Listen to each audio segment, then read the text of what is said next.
সত্যি করে বলেন না আমার টনি কোথায়? জানি তুমি আমার কথা বিশ্বাস করবে না, তোমার মাকে জিজ্ঞেস করো, তাহলে তুমি সব প্রশ্নের উত্তর পেয়ে যাবে।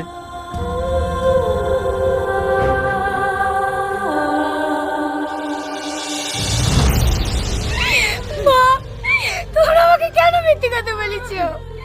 কেন বলনি টনি মারা গিয়েছে? কেন মা, কেন? সালমা, তুই একটু শান্ত হ মা।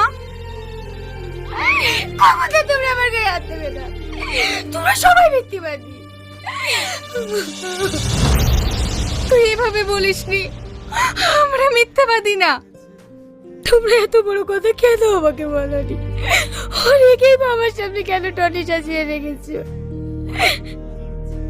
দেখ মধু, ও টনি সাজতে চাইনি, আমরাই জোর করেছি।